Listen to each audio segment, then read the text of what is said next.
Are you a real estate agent afraid of making cold calls? Maybe you've done it a little bit and it terrifies you and it's very hard to do, making it less likely for you to continue to do it. Or maybe you've never made a cold call in real estate and you would like to know how to get over that fear, apprehension, anxiety, and maybe even terror about getting started making cold calls in real estate. So in this video, this is what I'm going to tell you how I have gotten over making cold calls. And if you like this content, please give me a subscribe.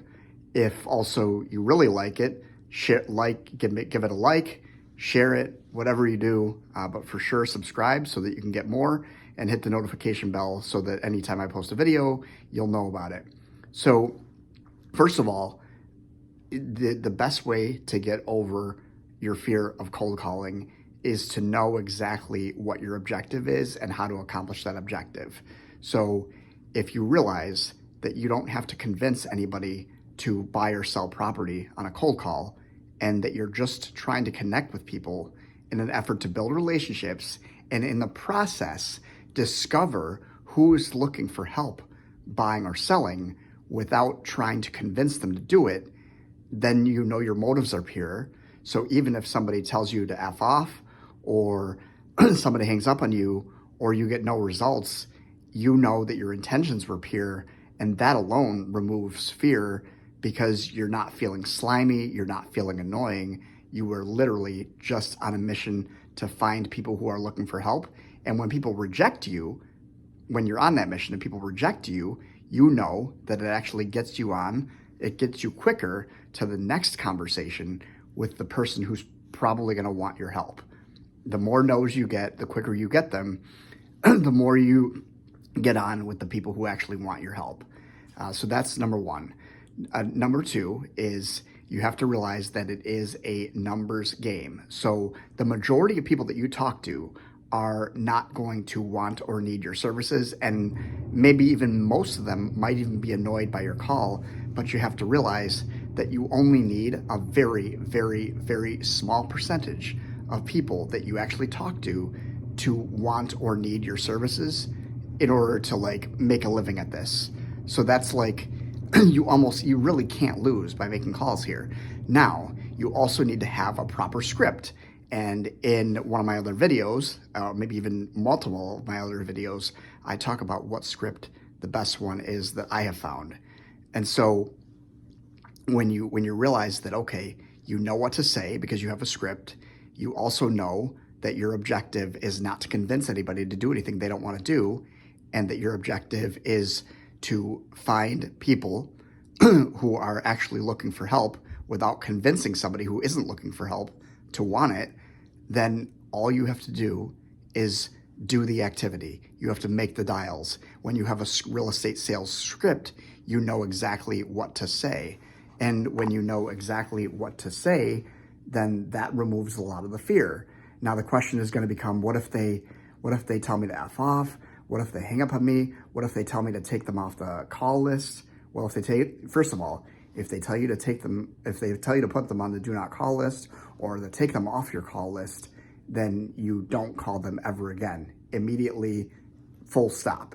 That's the law, so you should respect that, and also just respect their wishes.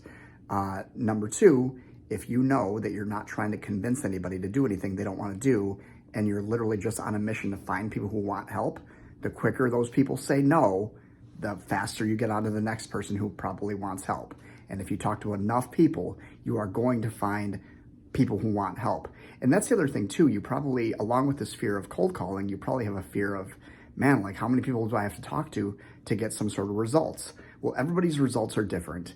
So there's really no hard and fast rule. But if you had to pin me down for a hard and fast rule, I would say that if you talk to 30 people per day for 240 days out of the year, that is 7,200 people talked to.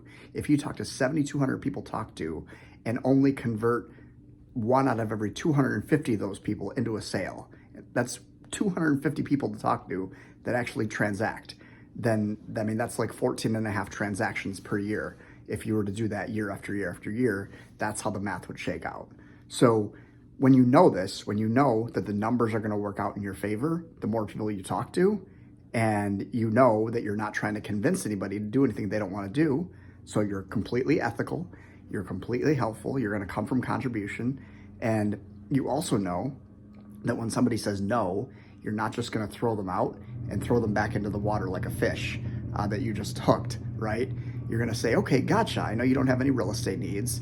Is there an agent that you would work with if you were to do anything? And then they will tell you, yes or no or whatever. And if they don't have an agent, that they're like strictly tied to, well, hey, I know you don't have any real estate needs right now, but if anything did ever come up, even if it was a decade from now or more, I would certainly love to be a resource for you. Is it okay to stay in touch?